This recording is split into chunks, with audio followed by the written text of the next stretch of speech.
I can't take all this toe talk and this drinking at the same time. It just doesn't gel. Fuck's sake. Well, let's just jump into it then. We won't give any context to why we're talking about toes. But we're in the show now, so it's too late. How are you, Chloe? Oh, you're just great. It's Wednesday night. We're up late, and we're going to talk about movies. And welcome to everybody that is watching and listening. We really appreciate your eyeballs and your ear holes. And prior to coming onto the mic here, I had a nice hot cup of coffee. It was beautiful and delicious. And then I get, like 10 seconds before we're ready to record, I get a Snapchat from Chloe, and she's on the piss on a Wednesday night. And so, you know what? I went and got some alcohol too, so I'm going to match ya. Cheers. Woo. Big ears. Cheers. Awesome. I'll tell you what, this stuff goes down way too easy. It does. Way and too easy. I'm sinking way more grog than I thought I was because I really went hard. So Skull. and I'll be out of the show within 5 minutes if I do that. We're in for a good one, folks. At least We're I've in got for a good one. I've got a black coffee chaser here if I need it. So, Nice. anyway, Nice. So down to business. Where can we listen to Wednesday Up Late? Newsly. So go to newsly.me, download the app. It is a super app that gives you all the podcasts that you possibly want. And let's face it, we know that you like other podcasts, so it's okay. You can listen to them. We don't mind.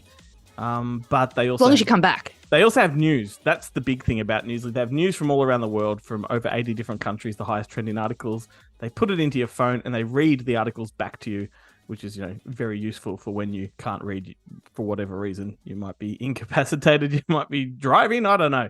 You might just not be able to read. Newsly does have you covered, and they have a special code for all of you Wednesday Up Late lovers. The code is Wednesday Up Late. So you go to newsly.me, download it, enter that code, and you get a month of premium service for free. For free. Booyah. Love free stuff. Love it. Thanks, Newsly. Yes. On with the show. I watched a movie. Oh my god. News This of the week. past week. Ding, ding, ding, ding, ding, ding, ding, ding, ding, ding. We all know this is big news, guys. And this came from about 45 minutes of scrolling because I just could not land on something that I wanted to watch. I was just in one of those moods where I wanted to watch something, but I had no idea what I felt like. Scroll. What do you think I ended up on? Well, I know. I know you know, but knowing me, this is completely out of the blue. Just to put our listeners at rest, I ended up landing on BMX Bandits. Yeah, y'all. Now, I mean, obviously, fantastic choice. I was thrilled to know that you were watching BMX Bandits, but I did wonder how you came to that conclusion, how you decided that BMX Bandits was the choice pick of the night. I mean, I'd heard you talk about it, or I'd heard Ben talk about it. I heard people talk about it.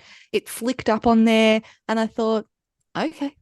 In my old office where we used to record the show, I'd have a BMX Bandits poster behind me. So you probably saw it when we were doing the early days of this video. Could be. Yeah, it could be.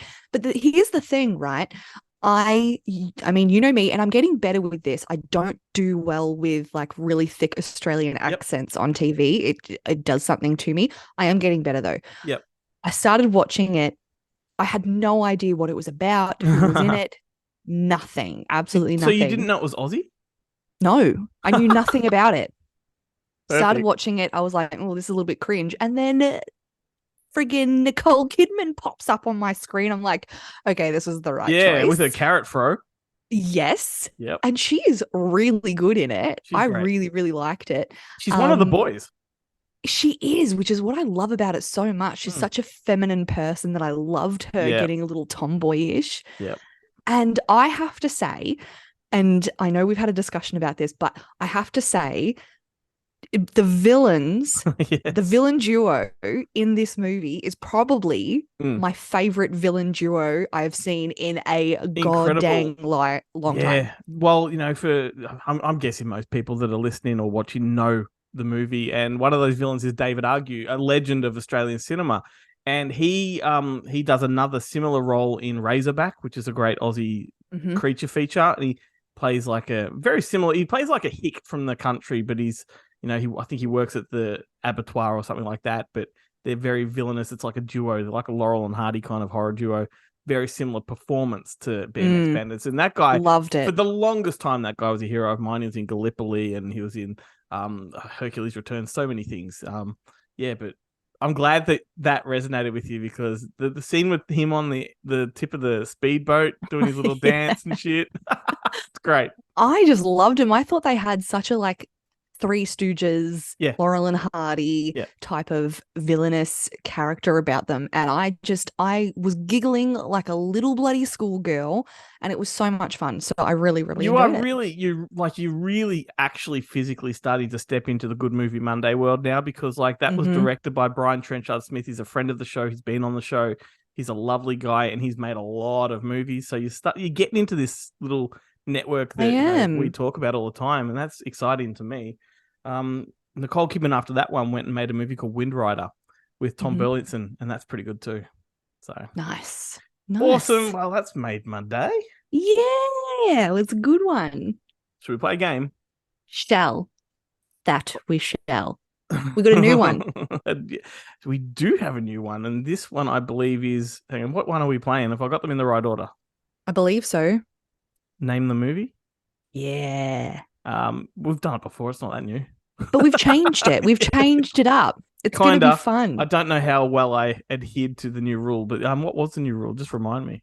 So basically, we're going to guess the movie that the other person is talking about, but we're going to describe a moment within the movie Okay. to try and guess what the movie is. Now, I'm feeling a little unhinged, so this is going to be really interesting.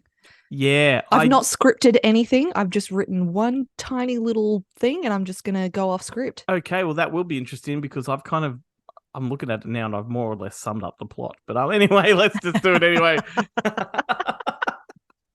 And I wasn't drinking when I prepped. Oh, goodness me. All right. Do you want me to go first or do you want to go first? I'll go first. Okay. Okay, so here we go. Name this movie. 3 professors go into business against all odds and become local heroes. Oh, like Ghostbusters? Yeah, that's right. Fucking hell. I've made it too smart. easy, damn it. Sorry, I thought that was tricky. So, shut up, you. So I've gone a little bit of a different direction, and I'm going to describe a moment within the movie and see if you can guess what this movie. It's going to stump me.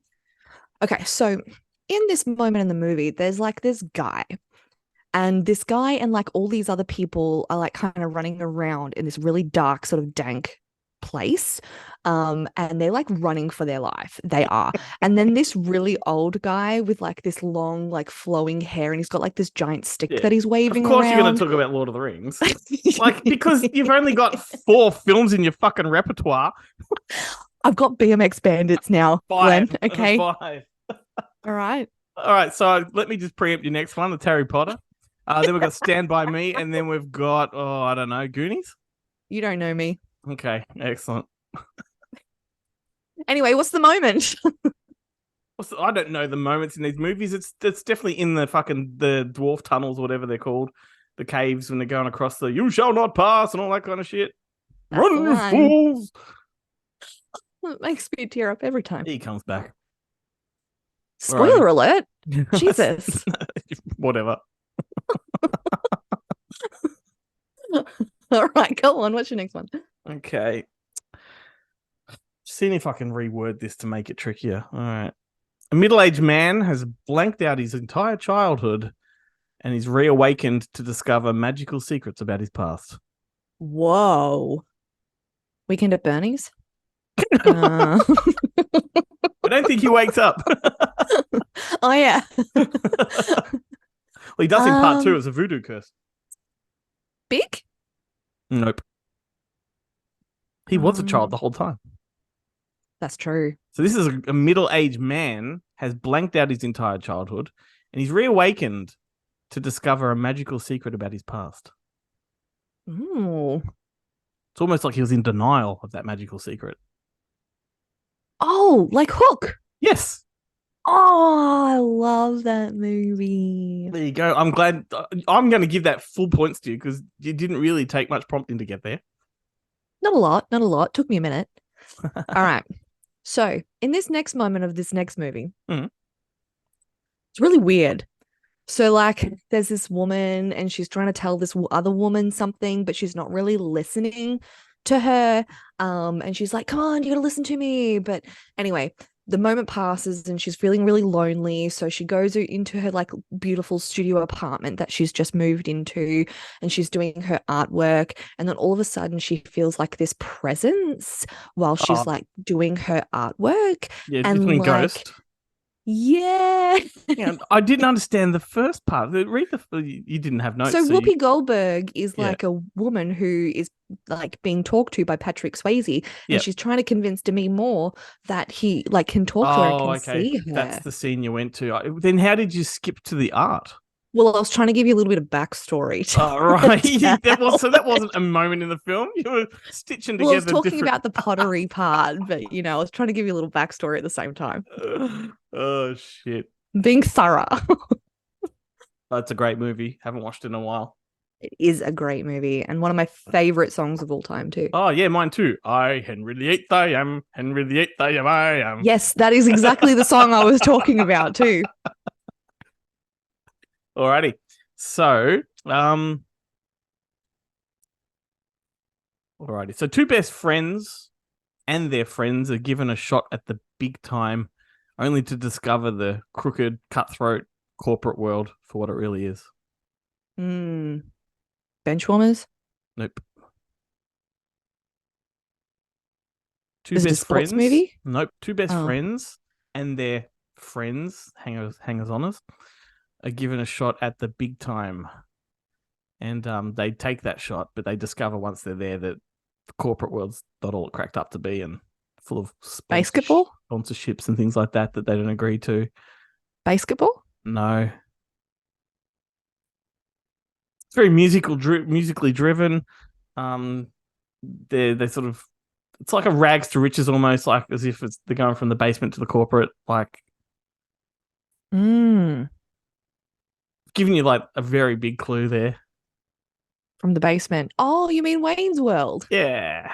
Oh, see, I was going down a whole other different path.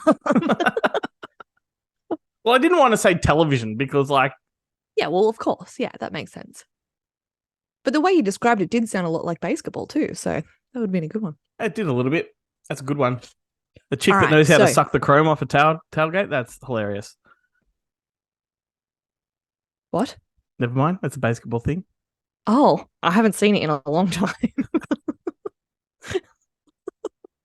Okay. Okay, so Yep. this guy was like severely traumatized in his child. I'm giving you some backstory, all right, just for clarification. Oh no, So this guy- I'm on the Chloe page now. So just go Okay, all right. pinball whichever way you want. I don't care. Just I'm gonna throw all around the place. So this guy was like severely traumatized as a child. He watched his dad like die and Mhm. stuff. And then like the guy that killed his dad was like really, really horrible to like Batman? his physical being. Anyway, he spent his whole life trying to find this guy. And then when he finally meets him, they like get head on in like this epic battle. And he says like this iconic line while he like drives his sword into him. Yeah, I should fucking know that one, shouldn't I? Yeah. Drives his sword into him. Oh, is it another Lord of the Rings? Is it the He Hobbit? like repeats this over and over and over again. So he never forgets his name, never forgets what he did, and never forgets what he's going to do. I don't know. I'm drawing a blank. I know it's an obvious Oh. one. I know it's an obvious My one. name is Inigo Montoya. You killed my father. That Prepare to die. was a terrible clue. Was it? That's my deflection for not answering it. Just be passive aggressive, Glenn. Mm-hmm. I love that comedy movie so much. It makes me laugh Excellent. At least you admit it. All right. all So the time. one man influences the entire world and the course of history simply by being himself. Groundhog Day? Nope. So this Course man of history. influences the world, and as a consequence, history moving forward, he alters history. Sort of. Is that Beatles movie? Nope. Yesterday? Nope. So I think you're going down the wrong avenue simply because of the Oh. history part of it. So let's just say one man influences the entire world with his interactions at historical moments? Bill and Ted. Come on. Um. Seats taken. Seats taken. Oh, Forrest Gump. Yes. You know, for a person who says they don't like particularly rate that movie all that much, you bring it up a lot. When have Did you I notice ever that? said I don't rate it? Is that you or am I thinking of someone else? Certainly not me. I rate it. Okay. Okay. Maybe I'm thinking of someone else. I reckon. I always had you in my Jesus. brain of not rating that movie that much. I think I may have done this to you at the cinemas. Every time I have a chalk top in my hand, I'm always saying, Lieutenant Dan, ice cream, ice cream. Every time. I'm gonna do that from now on. I got some ice cream. Oh my gosh, that's hilarious. That was my Okay. last one. All right. So this chick, she hit her head pretty hard. All right. And she's just like floating in her subconscious. Things go a little bit black and white, things go a little bit color, but when she opens that door, it's all perfectly Yeah, clear. Wizard of Oz. Yeah. Oh, glad I got there because you tricked me before with the black and white shit, and it was Pleasantville last time. And I'm like, that's not Pleasantville. She doesn't hit her head. What? No, I wasn't going to get you with Pleasantville again. Come on. I know, but that's where my brain went. It's like, oh, she's doing it. She's Oh. doing a double up on me here. I'm playing subconscious little trickies on you. That's right. You know, it depends on what kind of television you had when you were a kid. Like that movie was black and white all the way through. Like, Yeah, that's true. it wasn't that magical at all. Well, it wouldn't play on television, would it? It would only play at the cinemas. Of course, it played on television. That's how I grew up with it. I mean, like back then. Yeah, I when mean, it first came in out. Australia, colour televisions really didn't take off till the 70s, and they were definitely playing reruns of classic movies. Really? There you go. Yeah. I wasn't born then, so I just didn't know. I did used to go to my aunt's house and she used to have those televisions that you have to warm up. So you'd click it on and then you'd have to wait half an hour for it to warm up and see the picture. Yeah, awesome. That was really frustrating as a millennial child who was used to things very quickly. It was actually midgets inside and they're fucking just pulling all the cranks and levies and all this shit. Getting the blow dryers and heating it all speaking up. of speaking of midgets, the second Wonka trailer dropped last week. Did you see that? I saw it, but I haven't seen it, if you know what I mean. Yeah, it really is not selling the movie at all. Like it's God. I have no expectations of this one whatsoever. It just looks like That's disappointing. It had real potential. It really did. Like, I mean, it obviously doesn't have to be made, but if you are going to do a prequel story, an origin story to Wonka, emulate what has been done before, like that worked, right? The It has to film, link. right? So in this, there's a moment where you see him in his chocolate factory, right? And it's a colorful, rivery, fucking chocolate factory, but it doesn't even resemble the one from Willy Wonka back in the 70s. I'm like, you had one job. Like, that's the easiest set to recreate. Really is. There's blueprints for it, for fuck's sake. There's lots of ways you can emulate that. But anyway. And how much fun would it be to be on a set that is recreated of the original set of Willy Wonka and the Chocolate Factory? Because they've made him. What an opportunity! They've given Timothée Chalamet the same costume, right? So yeah. they can't say, "Oh no, this is we're basing this on the book," because they've used his image as the iconic movie image. Anyway, really shits me. I don't know. I mean, the only thing that's got going for it is it's the director of Paddington, and he made two incredible films. Paddington 1 and 2 were phenomenal. Yeah. And I don't know. I mean, I'll see. There may still be hope yet. You don't know. Wait till you see. It looks too fanciful, if that's possible. Like it's trying a bit too hard. Yeah, too many like big musical numbers in the streets with fucking everyone throwing umbrellas and shit in the air, and it's like that didn't happen because the magic is sort of. That's ordinary out there, and that's magical in there. Which I guess separation between maybe the concept is wherever Wonka goes, there's magic surrounding him. But even still, anyway, let's move on. I'm going to get angry, and I don't want to get angry. And I've nearly finished my drink, which means I am going to be pissed by the end of this because I put about that much whiskey in there, and so I'm feeling it. My face is burning right now. Well, that leads us into a great game that we have played before, but not for a little while. It's not even really a game, but we like to do trivia every now and then. And we thought we'd bring it back. Let's bring it. We're bringing trivia back. All right. So I'm going to go first. Okay. What appliance was originally supposed to be the time travel machine in Back to the Future? Oh. It wasn't supposed to be a DeLorean in the script. Was it supposed to be the skateboard? Nope. Appliance. Oh, appliance. A vacuum? How does that work? I don't know. How would a vacuum work? I'm trying to think of things that could be altered to go 88 miles per hour. Well, maybe the 88 miles per hour concept came about when the DeLorean was introduced.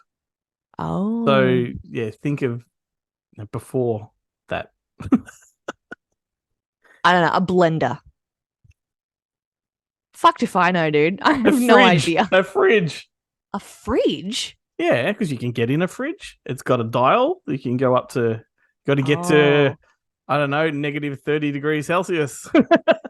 Can you imagine if that went wrong and you didn't get to the exact temperature and you just also, fucking froze to death in a fridge? We all know that once you're in a fridge, you can't get out. So you end up in like 1832, but you can't get out of the fucking thing. Can't get out of the fucking fridge. That's dumb. I'm so glad they changed that. That's the worst. Back to the Future is my favorite movie. I love it when they get in the fridge. The sequel's all about the freezer. It's awesome. Dumbest idea ever. All right. The spin-off is called Esky. Minibar. Tell me, Glenn, what was the song that Goose plays on the piano and sings in Top Gun 1? Great Balls of Fire. Yeah.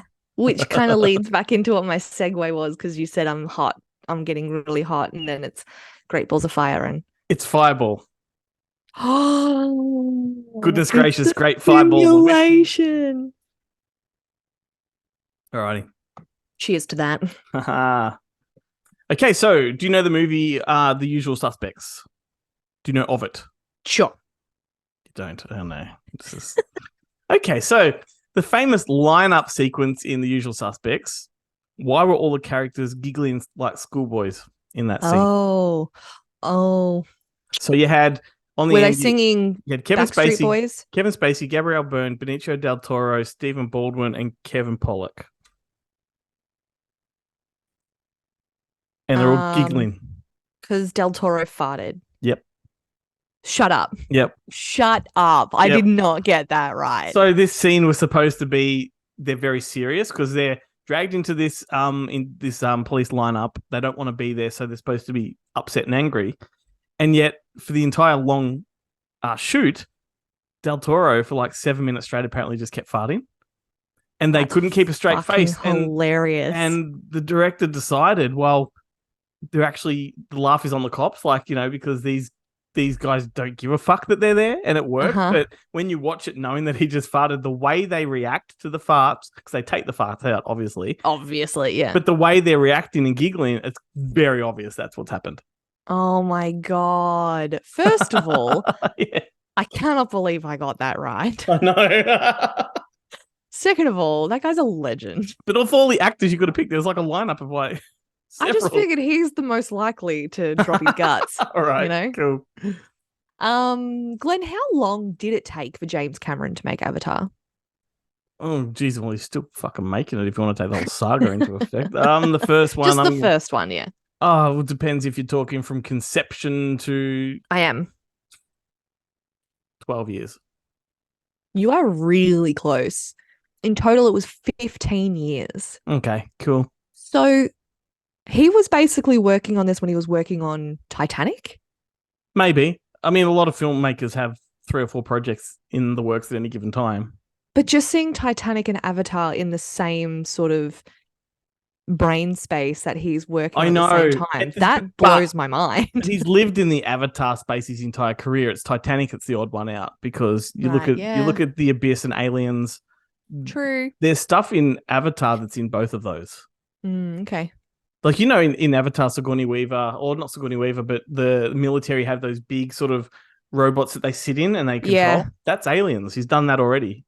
Oh. That's how they fight the aliens in these robotic things. Is exactly So that's the him same. connecting his universes. Kind of. It's just his brain the way it works. And do you remember in Yeah. Titanic when Rose was the old Rose was in one of Mm. those, and she's And fucking like, yeah. Oh my God. no, she wasn't. No, they were in that little submarine. I know, but I was like envisioning like Ripley from Aliens with little old lady in robo Oh, mode. But I love where you went because you're not going to look stupid because you are right. They are submersibles and all that kind of shit. yeah. It all connects. Shut up. Fucking hell! I should have stuck with the coffee. All right. What item is seen in every scene of Fight Club? Soap or Starbucks? Coffee. Coffee. It's not necessarily Starbucks, but it's mostly Starbucks. But there's a cup of coffee in every scene. Really? I knew it was something to do with that. Interesting. Yep. I like how they think. Speaking of, Yeah. Yeah. I live by coffee. If I've not had 3 by 10 a.m., then something's wrong. Yes, that's right. Mm. All right. It's the only way I function. True or false, Glenn? Edelweiss is actually a real Austrian folk song. Of course it is. Edelweiss, Edelweiss. Of course it is. Analweiss. Okay. That's a different song that I was thinking of. But that's false because it was actually written by Hammerstein for the movie. Well, but it's a real song. Yes, but not a real folk song from Austria. Whatever. That's semantics. That's semantics. Whatever. I'll just let you have it because I don't care. But like, come on. Come on. Well, I thought it was real as well, but it's not. Hmm. So Another one for Chloe.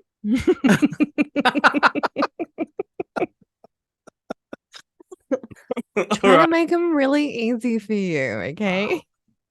I didn't know that. That's interesting. I don't like Rodgers and Hammerstein very much, so there we go. All right. There you go. So, which characters from Reservoir Dogs and Pulp Fiction are related? Related? Mhm. Like the characters are related? Yeah, because Quentin Tarantino has his little universe, and there's about 3 or 4 movies where the characters are connected. So, which character from Reservoir Dogs is related to a character from Pulp Fiction? I reckon it's John Travolta's character is related to Harvey Keitel's character. Is he Mr. White? He is Mr. White. Do you want to have another guess? Maybe Mr. White is related to Bruce Willis's character, the boxer. Nah. So no? Okay. No, so it was John Travolta's Vincent Vega is related to Reservoir Dogs' Mr. Blonde, aka Vic Vega. Oh, The one that cuts the guy's ear off. close. Yeah. Yeah. Michael Madsen. Yeah. Yeah. So there's a scene that in was going to Reservoir be my Dogs. second guess. Scene in Reservoir Dogs where they're in the office and they're talking about jobs that have got to be done. They talk about Alabama character, like another character as well. That's from True Romance. There's a lot of little interconnections going on. Love it. And he was supposed to, before he decided his final film was going to be The Movie Critic, which he's apparently making now, it was going to be a Reservoir Dogs Pulp Fiction crossover with Michael Madsen and John Travolta teaming up as brothers. And that was apparently a script that he wanted to adapt. And then I think, if I'm not mistaken, somebody leaked that to the press. And because the story got out, he's like, fuck it, I'm not going to make it now. That's what you get for spoiling things, you know? Oh, I would have watched that so hard. I know. Anyway. God. People ruining shit. That is my 4. All right. Well, speaking of Lord of the Rings, which Lord of the Rings actor was allergic to all the prosthetics? Was it John Rhys Davies? Yes. Yeah. The one who had the most prosthetics. Yeah, that's right. I had read that. He's got like my condition where he's allergic to the latex. Yeah. That sucks. It does. For your husband. That really sucks. No, well, for him, having latex all over your face all day, that sucks. Sometimes you want your wife to walk out covered in it, so. Yep. Well, prepare to be disappointed sometimes.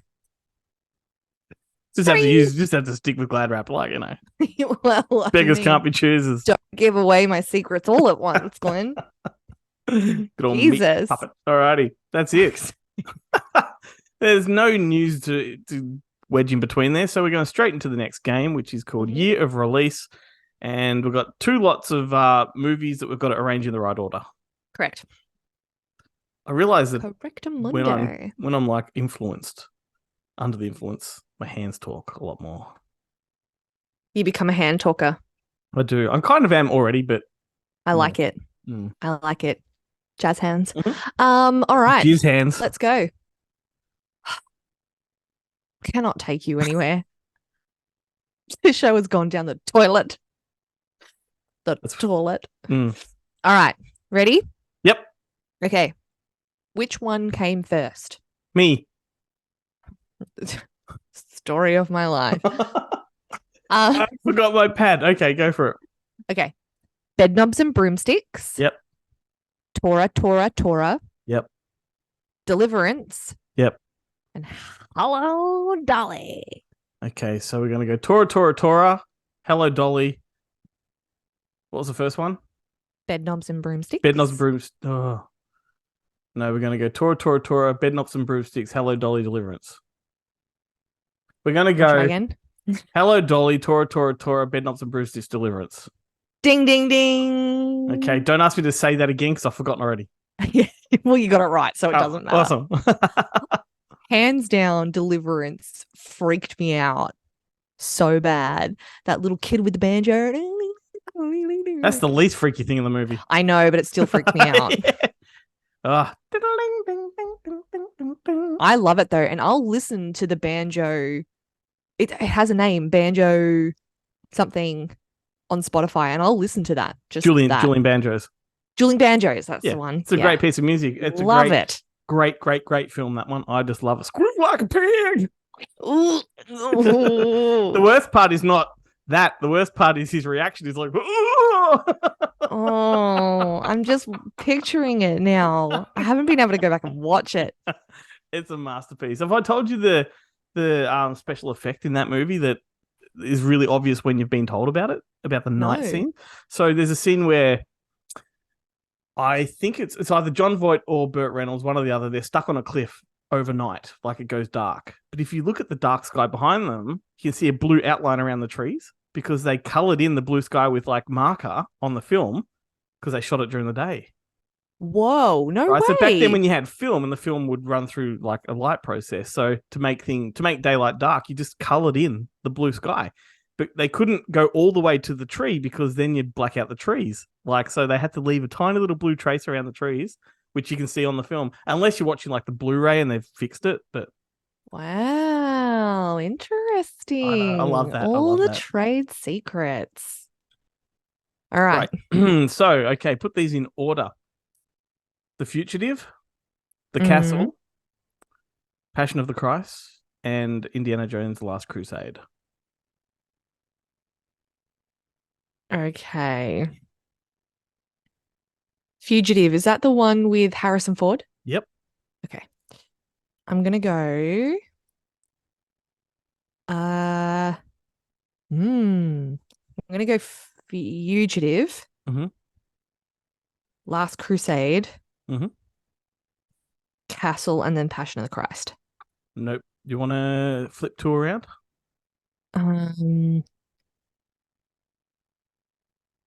Fugitive and The Last Crusade? Yep. Oh, okay. That's what I was going to do first. Yeah. Indiana Jones came first in 89. Yep. Fugitive in 93, Castle 97, Passion of the Christ 2004. Yeah. Good one. All right, my next one. White Fang. Yep. Encino Man. Yep. Uncle Buck. Yep. And Old Eddie Scissorhands. Uncle Buck first. So Uncle Buck, hang on, you had White Fang. What was the Encino Man? Uncle Buck, Encino Man, White Fang, and the last one, whatever that was. No. Edward Scissorhands. Edward Scissorhands. Oh, okay. No. So that was like 91, I think. So Fuck me. Uncle Buck, Edward Scissorhands, White Fang, then the other one. Encino Man. Encino Man. Nice. Yep. You got it, this buddy. is right now. This is purely drunk brain working because I know the years they're made. I'm trying to put the numbers in order, and I don't do numbers well when I'm not drunk. But suddenly I'm like, fuck, I can't even. You're like Rain Man with Fireball. I'm the opposite of Rain Man. 1 + 1 is rabbit. The circle doesn't fit the square. Okay. Ready? Yes. Encino. No, I'm not going to. I was going to repeat yours. Never mind. I was like, I think we only were going to do 2. No, it's not. It's not far off, actually. So let's go with, I'll just rejumble these a bit for you. Encanto. Once Upon a Time in Hollywood. Goosebumps. And I, Tonya. Oh my God. Once Upon a Time in Hollywood. I, Tonya. Goosebumps. Encanto. Nope. Not even close. Start again. Oh. Do you know, every time I think about Once Upon a Time in Hollywood, I think about that fucking Salma Hayek movie. Yeah, who does that? What's that movie? Oh, Once Upon a Time in Mexico. Yeah, that's the movie I think about every time. Okay. Oh, they're kind of related. All right. So I, Tonya.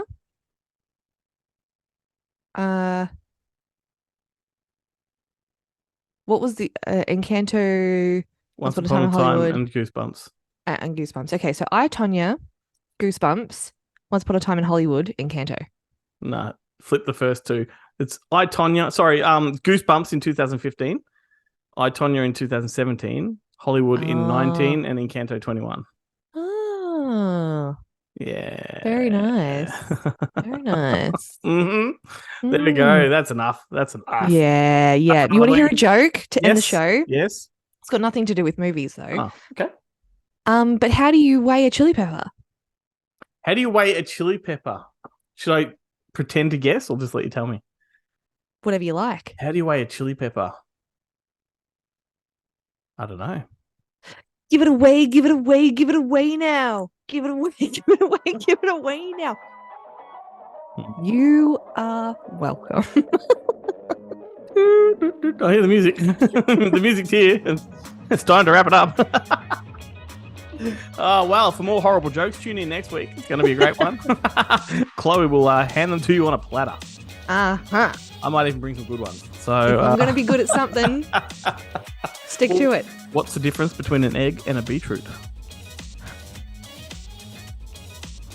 One makes me gag and the other doesn't. You can beat an egg, but you can't beat a root. Alrighty, so please everyone go to goodmoviemonday.com, go to the Up Late tab, click that. It's got everything we do, videos, it's got the actual podcast, it's got links as well to all the social media that Good Movie Monday does, the other podcasts that we do. And Chloe, it's been fun. I don't know whether we should do the grog every single week or... I think we really should because the hand gestures for the last minute it's been completely intentional. are phenomenal.